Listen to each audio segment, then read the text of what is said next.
57, mediante el cual el presidente de la República alarga 5 años su periodo, disgusta a un vasto sector de la población civil y militar que se organiza contra el régimen.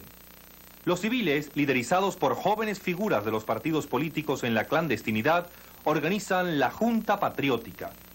Los diferentes focos conspirativos dentro del ejército se van agrupando alrededor del llamado Comité Cívico-Militar, encabezado por 2 jóvenes, Oscar Centeno Lucinchi, de 28 años, y un oficial de la aviación de 29 años, el teniente José Luis Fernández.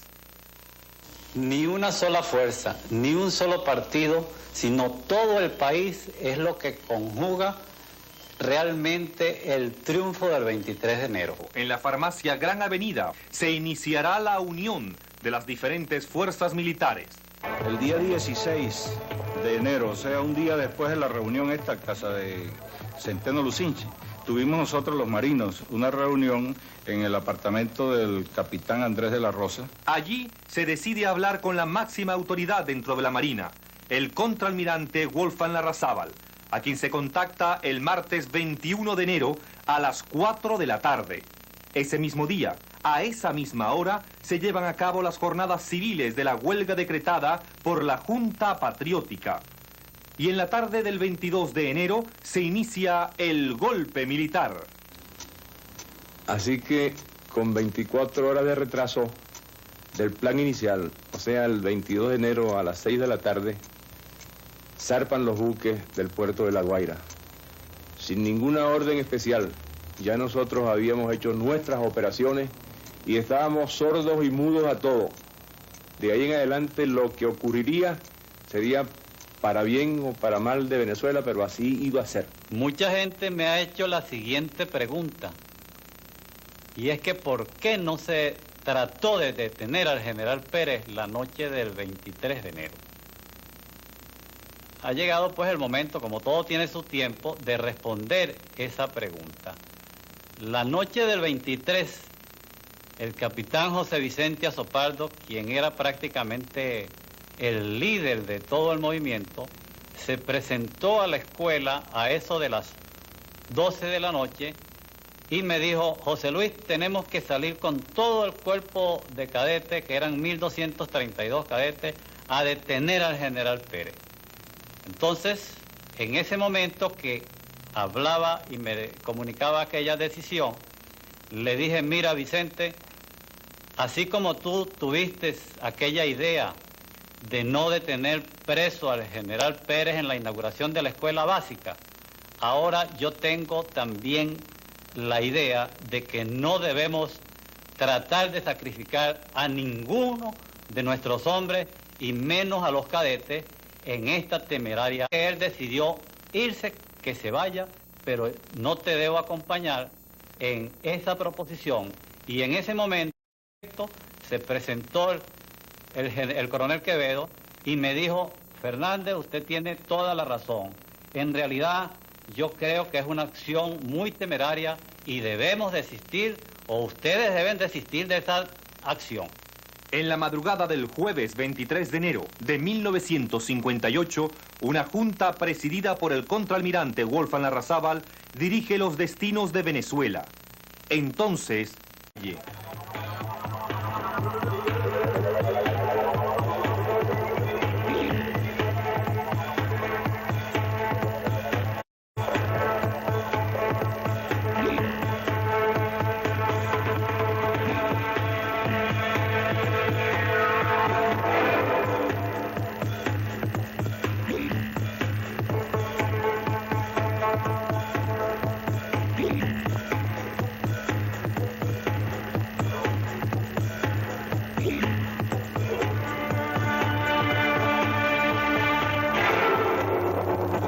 Las noticias que nos llegaban a Nueva York sobre los acontecimientos que venían desarrollándose y que amenazaban con derrumbar, con derrocar, como derrocaron la dictadura de Pérez Jiménez, nos llenaron de un júbilo extraordinario, encontrándonos precisamente en la ciudad de Nueva York.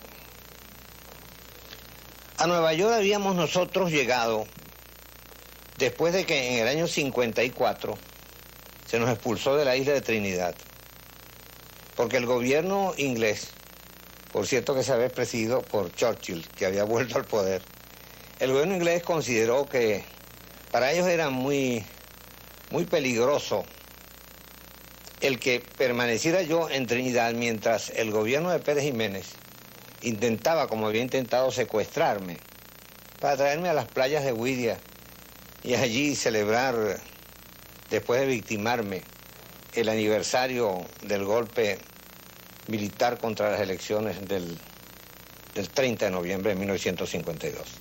Estuve asilado en la Nunciatura hasta el 19 de enero, en que el gobierno insistió en que yo saliera, el exilio más feliz.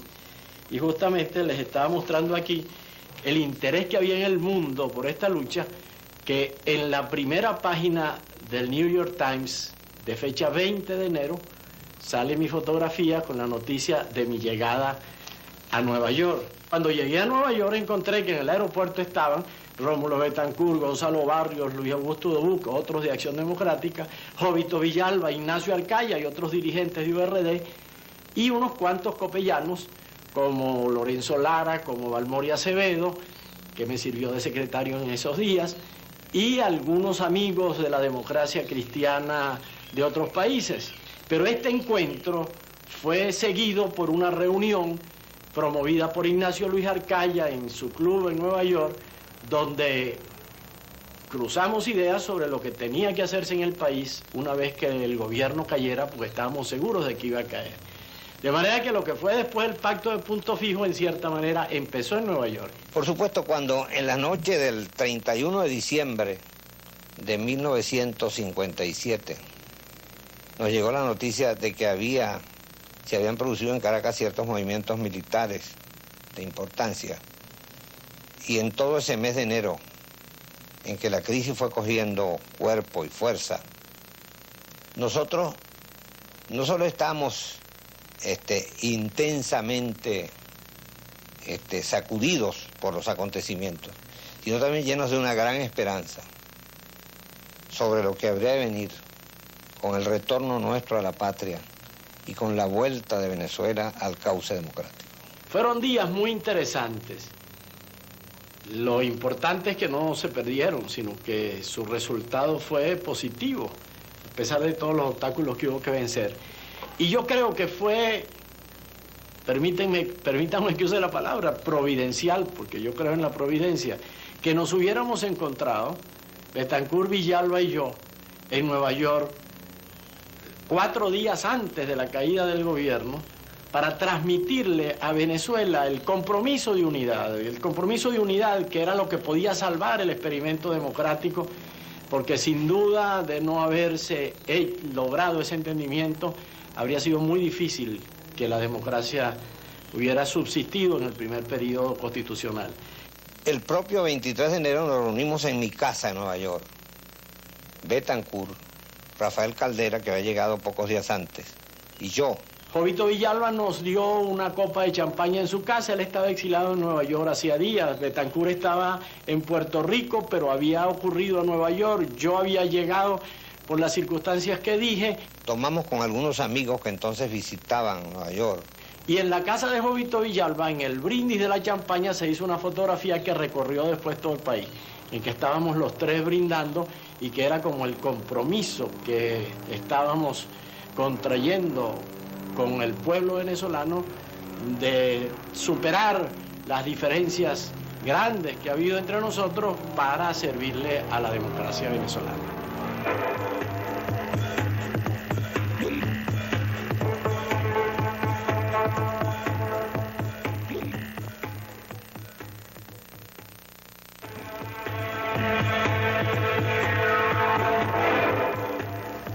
En este mismo sitio, aquí en la Escuela Militar y Básica, se constituye la primera Junta de Gobierno, formada por el contraalmirante Wolfgang Larrazábal, el coronel Pedro José Quevedo, el coronel Araque, el coronel de la Rosa y los miembros civiles que constituían aquella junta, el doctor Manuel Egaña y el doctor Pedro Emilio Herrera. Pero entre el trayecto de la Escuela Militar y Miraflores, le dan el primer golpe a esta junta militar, que se lo da la constituida por el coronel Casanova y el coronel Romero. Es cuando realmente tenemos que reestructurar nuestros planes para sacar a estos dos señores, cosa que se logra el día 24, después de una reunión que hubo en el comando de la Guardia Nacional para poder poner el operativo que sacaría al coronel Romero y al coronel Casanova de aquella junta que nos había dado el primer golpe a la junta cívico-militar.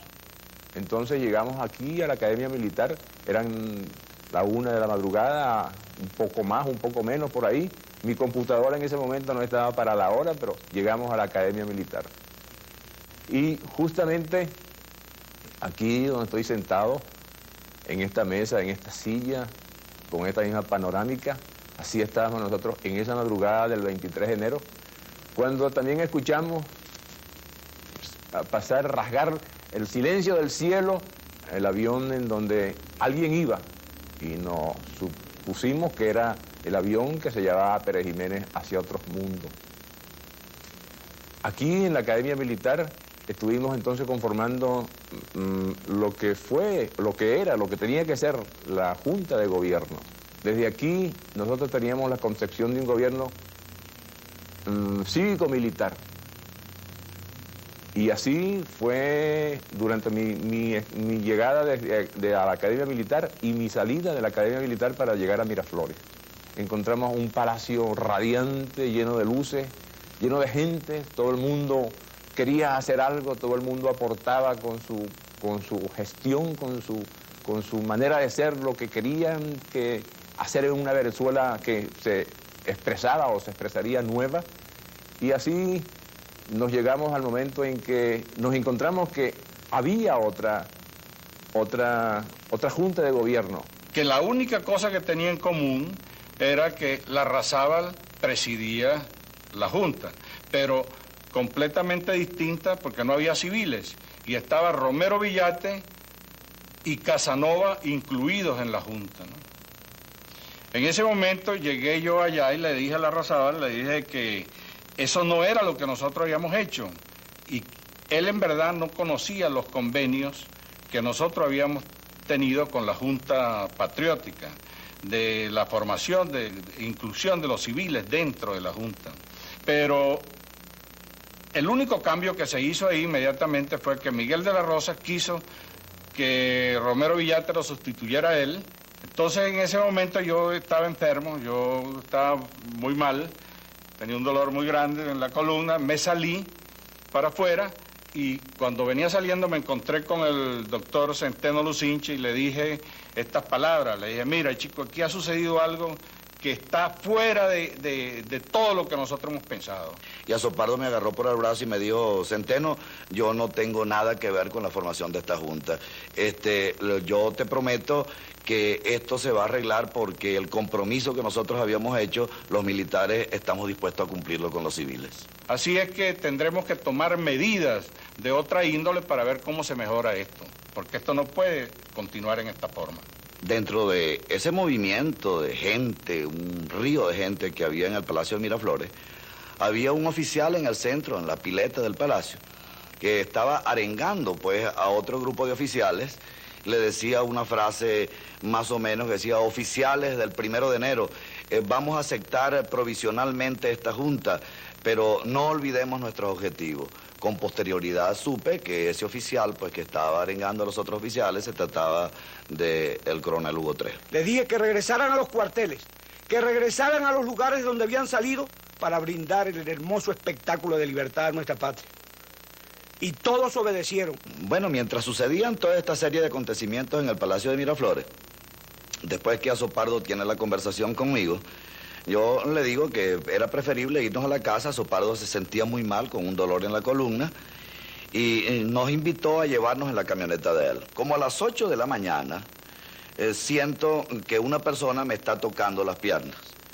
Al despertarme era el doctor Pérez Guanipa, médico pediatra que había estado con nosotros en el movimiento cívico-militar. Él había ido con el doctor Briceño a conversar con el doctor Raúl Castro y preguntarle que le diera una explicación de por qué se había constituido una junta exclusivamente militar. Castro le dijo que hablara conmigo y entonces por eso fue a catarme. Y fuimos a reclamarle en términos airados a Centeno Lucinchi que lo que habíamos arriesgado para que se le pusiera el régimen militar, exclusivamente militar, no se había logrado.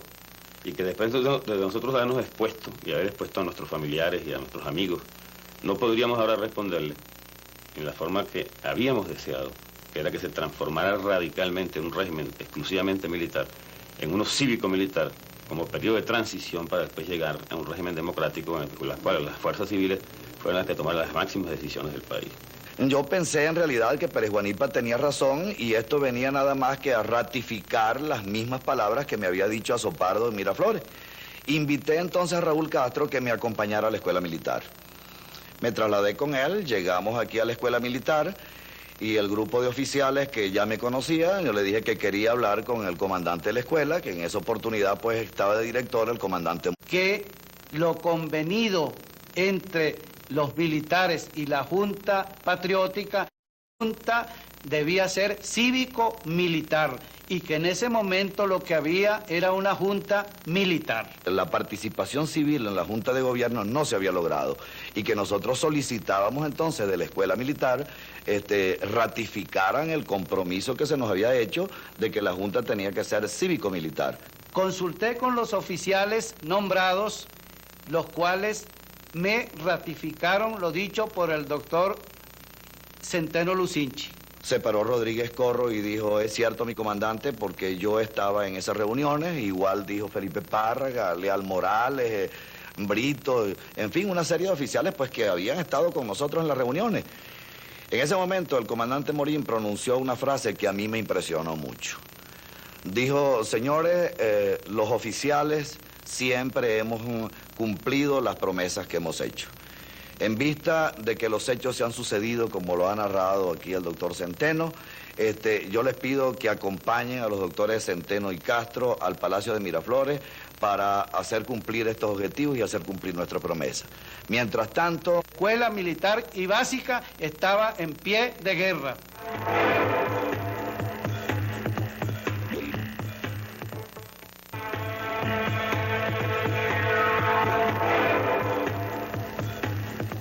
A eso de las 9:30 del día 23 de enero, me encontraba en Miraflores y se presentó el doctor Oscar Centeno Lucinchi con el doctor Raúl Castro para hacerme ver que había que introducir en el gabinete los miembros civiles porque eso era un compromiso. Entonces me dirigí al almirante Larrazábal, me encontraba yo con varios oficiales de la escuela y le dije que el propósito de haber entrado al salón donde estaba reunida toda la Junta era que tenía que tomar en cuenta la inclusión en el gabinete de personas que se le iban a mencionar. En ese momento se encontraba allí el doctor Sanabria y estaba también el doctor Alirio Ugarte Pelayo, quien estaba confeccionando el acta de la Junta. Cuando yo me dirigí con Raúl Castro y los oficiales de la escuela militar eran como 15. Cada uno de ellos portaba una ametralladora ZK. Llegamos allá a Miraflores, me encontré con José Luis Fernández, entonces pasamos directamente al Salón de los Espejos.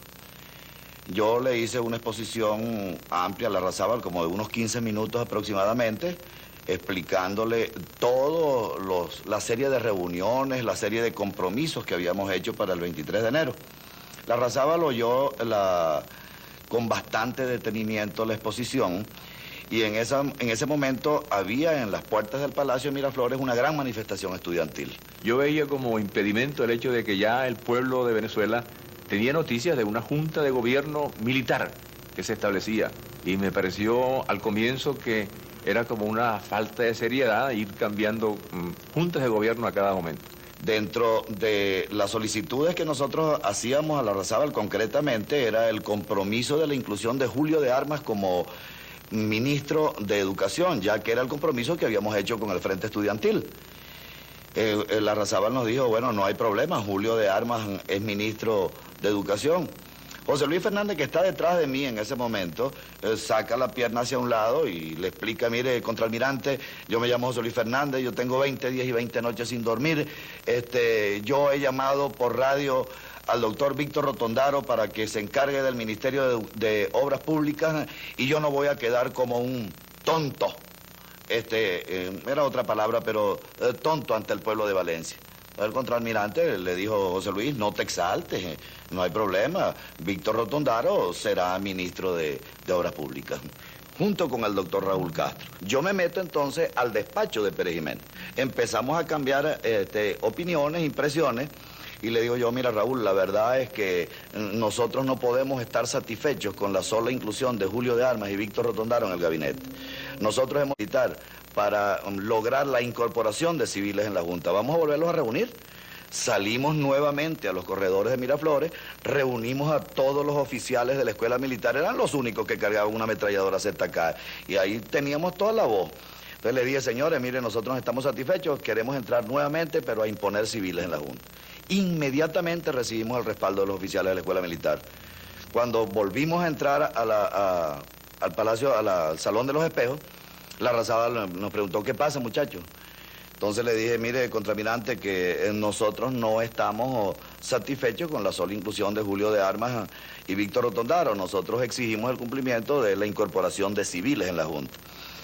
La Larrazábal no se mostró contrario a la idea, sino que él le gustó la idea y consultó incluso con Casanova y le dijo, mira, Casanova, aquí hay una proposición de incluir civiles en la Junta, yo no me opongo a ello. Sin embargo, él le notó cierto inconveniente, que era el nombre que tenía la Junta que había sido formada, que se llamaba Junta Militar de Gobierno. Entonces le hicimos ver que eso no importaba, porque se le podía cambiar el nombre de la Junta por Junta de Gobierno. En ese momento recuerdo muy bien que el doctor Alirio Ugarte Pelayo estaba como escribiendo en un libro grueso, me supongo yo que era el libro donde se asentaban las actas, en un ceibó que estaba allí en el salón, y se le consultó si había algún problema de tipo jurídico en cambiarle el nombre de la Junta. Entonces él contestó que no, que simplemente se cambiaba el nombre de Junta Militar por Junta de Gobierno. Se preguntó entonces que quiénes, ya solucionado ese primer impasse, se preguntó que quiénes serían los civiles. Entonces yo inmediatamente dije las dos personas que habíamos quedado con Azopardo, con José Luis Fernández y con todos los militares en la reunión del edificio Atlántida. Dije el doctor Manuel Egaña y Pedro Emilio Herrera. Casanova se acercó a la Larrazábal y estaba también el doctor Sanabria, y entonces el doctor Sanabria nos dijo, mire, caramba, lo que queremos es formar un gobierno donde las personas que vayan a participar en él no hayan tenido ninguna figuración importante en gobiernos anteriores. El doctor Egaña y el doctor Pedro Emilio Herrera fueron ministros cuando el general Medina Angarita. Entonces, ante esa negativa, y como el objetivo nuestro no era en realidad imponer una persona determinada, sino ya a estas alturas cualquier cosa era buena, meter civiles, José Luis Fernández mencionó el nombre de Eugenio Mendoza. Lo que me llevó a pensar en la persona del señor Eugenio Mendoza para miembro de la Junta era que en Maracay había tenido reuniones con el gerente, su gerente general, el señor Rafael Ramírez Chacín, compadre de Sacramento, y el señor Tamayo, que era el sugerente de la empresa. En muchas oportunidades les había hablado a ellos de que teníamos oportunidad, si es que se consolidaba pues la caída del régimen, que don Eugenio formara parte de una supuesta junta. Y también se lo hice ver al doctor Oscar Centeno en una oportunidad que, entre tantas que teníamos de hablar y de intercambiar ideas, hubo un cuchicheo y se decía Eugenio Mendoza, Eugenio Mendoza, Eugenio Mendoza, Eugenio Mendoza. Entonces contestó al almirante Larrazábal, no hay problema, Eugenio Mendoza. ¿Y el otro? Entonces se me viene a la cabeza un nombre contrariando incluso el compromiso que habíamos hecho de que ninguno de nosotros formara parte de la Junta, porque, señores, con absoluta seguridad les digo que en ese momento poníamos a Pedro García y Pedro García iba para la Junta sin que lo conocieran, porque cuando yo digo Blas Lamberti, me pregunta el almirante Larrazábal y me dice, ¿quién es Blas Lamberti?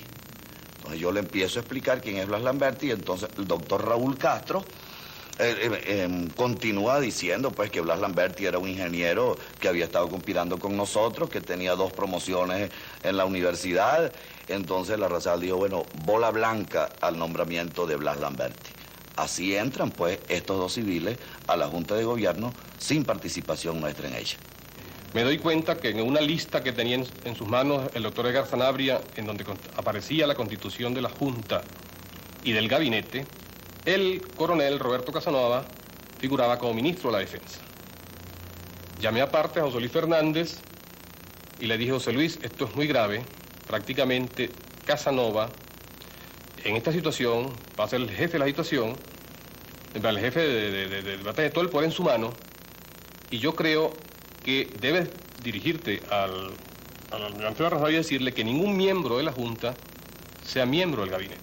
Y unas voces se escuchaban, y entre ellas las de José Luis Fernández, quien me dice que él cree que los miembros de la Junta de Gobierno no deben ocupar ningún cargo en el gabinete ministerial. En realidad el coronel Casanova tuvo una gran jugada que prácticamente se introduce en la Junta y luego él, como se ve desplazado, quiere tomar la cartera ministerial, o sea, la cartera de defensa. De allí surge la idea de él de que cuando también se ve desplazado, proponga al general Castro León para el Ministerio de la Defensa, que ya había metido como su jefe de Estado Mayor a Trejo.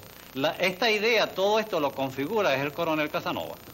A mí me parece que en ese momento se produce una de las jugadas más importantes de la Larrazabal en la formación del gobierno, que es que cuando los militares le dicen que no van a aceptar a Casanova en el gobierno como ministro de la Defensa, él no le dice a Casanova que es contra él la designación.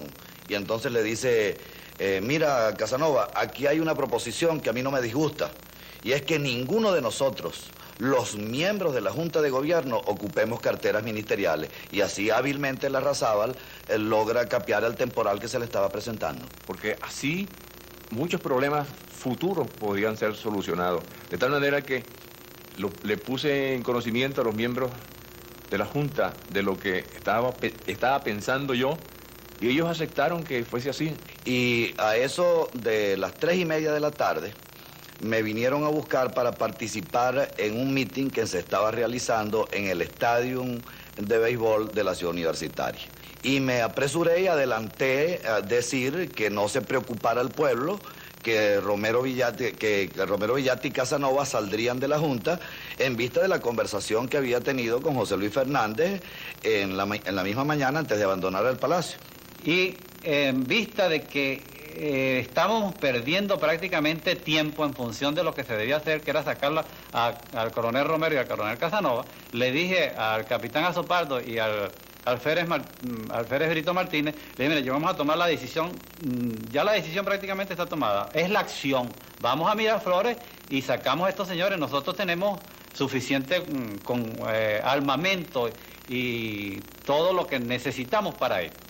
José Luis Fernández sacó a Romero Villate y Martín Brito sacó al coronel Casanova. Y así quedó cumplido pues lo que yo les había prometido anteriormente de la nueva Junta de Gobierno que iba a quedar. Se ha recogido, como aparece en muchos libros inclusive ya, de que hubo 3 juntas de gobierno. No ha habido tal cosa. Hubo la Junta Militar Inicial, y cuando nosotros en el gobierno, ya con la aprobación de los otros miembros de la Junta, llegamos a la conclusión de que era importante para Venezuela que civiles ingresaran en la Junta de Gobierno, cuando estos entraron ya quedó sustituido la Junta Militar, de tal manera que no hubo 3 juntas de gobierno, nunca hubo 7 miembros en la Junta de Gobierno, siempre hubo 5 miembros.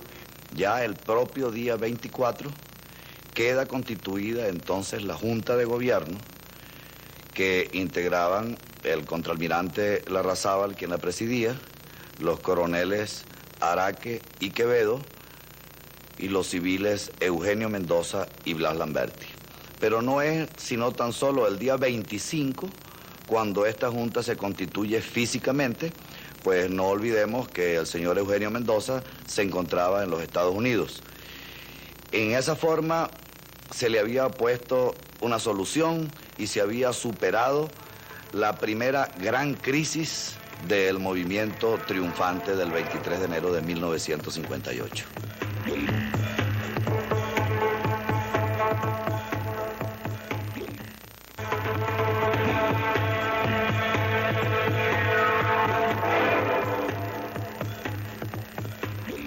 De las primeras medidas que tomamos en la Junta de Gobierno al asumir el poder fue abrir irrestrictamente las puertas de Venezuela a los perseguidos políticos. De hecho, el 26 de enero llegó a nuestra patria el maestro Jovito Villalba, el 27 Gustavo Machado, el 1 de febrero el doctor Rafael Caldera, y el 9, el líder máximo de Acción Democrática, el señor Rómulo Betancourt. Para los miembros de la Junta de Gobierno, entrevistarse con estos hombres, como lo hicimos en Miraflores, inmediatamente después de su arribo al país, fue de gran emoción, por su aporte sacrificado en la lucha contra la dictadura y porque contábamos con ellos para consolidar la fuerza de la Junta de Gobierno y poder enrumbar definitivamente el país hacia la democracia que merecía. Durante el desarrollo de los primeros meses de gobierno, sin duda ninguna que tuvimos muchísimos problemas desde el punto de vista político-militar. El 27 de abril, la Junta de Gobierno tomó la medida de relevar de su cargo al teniente coronel Hugo Trejo, su jefe del Estado Mayor, y nombrarlo embajador en Costa Rica. El relevo mío del cargo de su jefe de Estado Mayor es el simple prólogo de todo un proceso que empezó a acunarse en el mismo instante en que, por necesidad de predicar la doctrina que intitulé Democratización de las Fuerzas Armadas e Integración del Pueblo Venezolano, me dediqué a dictar conferencias en todos los cuarteles a todas las fuerzas para pedirles el apoyo a la Junta de Gobierno, para hacerles conocer nuestra posición filosófico-doctrinaria que nos llevaba al futuro y nos alejaba definitivamente del pasado. Pero es que además me limité a esas conferencias con los oficiales, no, fui a reuniones con las dirigencias políticas de todos los partidos. En ese momento era más lógico que los oficiales se redujeran a los deberes intrínsecos de su profesión y no tuvieran actividades políticas. Realmente se sucedieron luego otros problemas, lo del 22 de julio, que fue un golpe planeado por el general Castro León, ministro de la Defensa. Héctor Hernández Carabaño, sin duda ninguna que fue un héroe de esa jornada, porque fue la persona que yo designé para que se entrevistara con Castro León y lógicamente se metió con él en un cuarto como 4 horas y salió de ahí Castro León convencido de que con ese gobierno no se podía arremeter en ese instante. Después, en el proceso, siguió la conspiración de militares y recuerdo mucho que en un buen día, por fines de agosto, yo llamé a los militares que me decían que estaban conspirando y sin duda ninguna que entraron a mi despacho, muchos de ellos, casi todos. Y tengo que decir aquí una cosa, que a mí mismo en este momento me causa cierta frialdad en mis manos, porque ellos venían armados, lógicamente, con su pistola reglamentaria, y yo no tenía en mi despacho, pero ni siquiera un alfiler con que defenderme, si acaso ellos me atacaban. Y hablé con todos, y en un momento les pregunté a ellos, ¿y quién es el jefe de esta conspiración? Y ninguno me respondió, y como no me respondió, entonces dije, bueno, si esta conspiración no tiene jefe, ustedes tienen que irse de Venezuela. Y entonces inmediatamente se arregló un sistema para enviarlos a España, donde iban a estudiar. Lógicamente que ellos no fueron a España, y creo que en el proceso unos se quedaron en Venezuela misma y otros fueron a Santo Domingo. Después de todo, el 7 de septiembre arremetieron contra Venezuela, contra su gobierno. Sufrí naturalmente consolidado con mis compañeros de junta los embates de casi un golpe internacional. Esto ocurrió a raíz de los lamentables sucesos de la visita del vicepresidente Nixon y su esposa a Venezuela, a Caracas exactamente, cuando el gobierno americano, dando muestras de gran nerviosismo, movilizó los infantes de Marina a ciertas bases cercanas a Venezuela. Y le pidieron en las calles a Nixon que desocupara a Caracas, que desocupara Venezuela, y eso fue toda su actitud. El pueblo no quería que él viniera a Caracas. Quien siembra viento recoge tempestades es un dicho, y lógicamente así había sido la historia. Y el propio Larrazábal dijo, si yo fuera estudiante también diría, fuera Nixon, no venga Nixon. Quizás interesa, y me voy a permitir leerlo, ¿no? Es muy breve, ¿no? La nota que el Departamento de Estado norteamericano publicó en esa ocasión dice así: como medida de precaución se dirigen hacia ciertas bases norteamericanas en la zona del Caribe 2 compañías de infantería aerotransportada y otras 2 de infantes de marina. Este movimiento de tropas tiene por objeto situarlas en posición de cooperar con el gobierno venezolano si fuera requerida su asistencia. Después de celebrar consultas entre el alto mando combinado, el secretario de Defensa y el presidente, se han enviado a los respectivos jefes de Estado Mayor de las referidas tropas las órdenes correspondientes. Esto suscitó no solo en la Junta de Gobierno, sino en los partidos políticos y en general en todos los sectores del país, una gran inquietud y una gran molestia. También un problema muy serio del gobierno fue la renuncia de Blas Lamberti y Eugenio Mendoza. Empezamos a notar que se nos excluía de determinadas decisiones. Es que hay veces que en el gobierno no hay tiempo o no se puede reunir a todos para tomar decisiones. Y cuando son decisiones que no son así espectaculares, pues yo creo que el presidente las puede hacer. Yo estoy seguro y así afirmo que todos ellos eran presidentes como yo. Pero a mí me tocaba la firma, a mí me tocaba firmar el documento que sea. Así que yo daba la cara en todas esas cosas. Pero ante ello se fue acumulando una especie de disgusto. Y creímos que era mejor reestructurar la Junta de Gobierno de manera de subsanar esto que a nuestro entender podía ser posiblemente grave para el futuro de la República. Ellos fueron sustituidos por el doctor Edgar Sanabria y el doctor Arturo Soso. Hombres que prestaron servicios valiosísimos a tal punto que Edgar Sanabria, cuando yo renuncio al poder para ir como candidato de Unión Republicana Democrática, Edgar queda como el presidente de la Junta de Gobierno. En el breve tiempo de actuación de la Junta de Gobierno, un gobierno de facto y transitorio, realizó, sin embargo, metas importantes para el país que están vigentes. A mí me atañe mucho el aspecto universitario, por lo tanto comprendan pues mi emoción cuando calé mi firma al decreto número 100 de creación de la Universidad de Carabobo. Posteriormente se creó la Universidad de Oriente, 2 universidades en menos de un año. Además, la Junta de Gobierno promovió una comisión para que estudiara la reforma universitaria y de ella salió la ley actual de universidades con la consagración de la autonomía universitaria.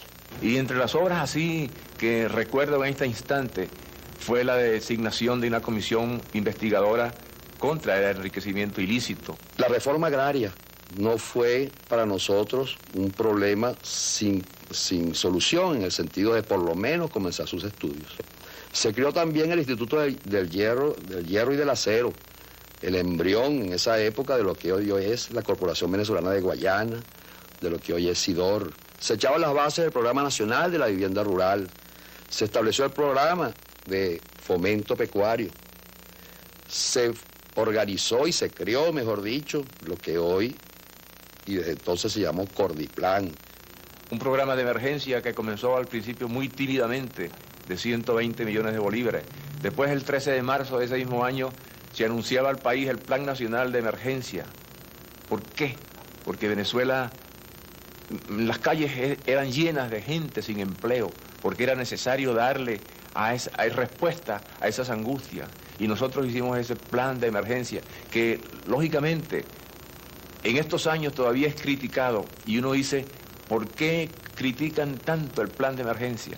Sin duda ninguna que nos salvó de una guerra civil, evitó la sangre en Venezuela, y eso lo testimonio yo con la experiencia que me dio el tiempo que pasé por el poder, en donde realmente el hombre ante todas las cosas de la vida pide el pan y pide subsistencia para su familia. Y cuando no la tiene, acomete cualquier cosa.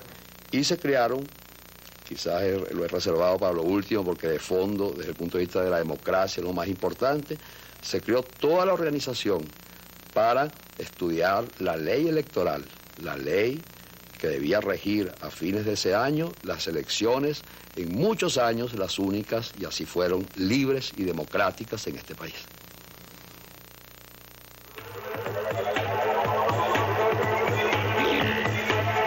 El 14 de noviembre, Edgar Sanabria asume la presidencia de la Junta sustituyendo a Wolfgang Larrazábal, quien se lanza como candidato por URD a la presidencia de la República. Rómulo Betancourt es el candidato de Acción Democrática. El doctor Rafael Caldera, el de COPEI. El 15 de noviembre se inscriben los tres en el Consejo Supremo Electoral. El doctor Caldera tiene 42 años. El contraalmirante Larrazábal, 47. Rómulo Betancourt, 50. El domingo 7 de diciembre se llevan a cabo las elecciones. El triunfador será Rómulo Betancourt. Nacía una etapa distinta dentro de nuestra historia contemporánea. El nuevo riquismo derrochador y rastacuero desaparecerá de las costumbres oficiales. Lo ornamental y suntuario en las obras públicas será radicalmente eliminado. Y junto con todo ello, con mano firme, sin temblor en el pulso, ni vacilación en la empresa moralizadora, se castigará sin contemplaciones los delitos del peculado, del tráfico de influencia.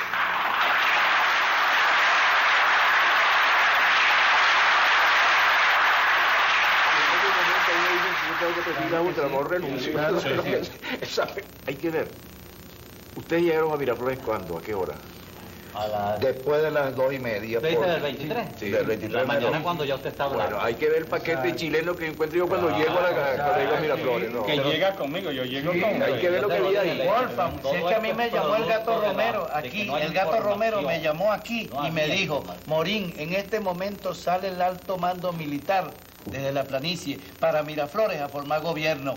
Entonces yo, pensando en altavoz, digo, bueno, ellos son blancos y se entienden. El grave error estuvo para no coordinar el nombramiento de la Junta, la ida de los oficiales de aquí a Radio Caracas. ¿Qué iban ellos a buscar para Radio Caracas si ya yo me había ido para Radio Caracas? Quédense ustedes aquí o váyanse para el Palacio Miraflores. Allá inmediatamente se va a hacer.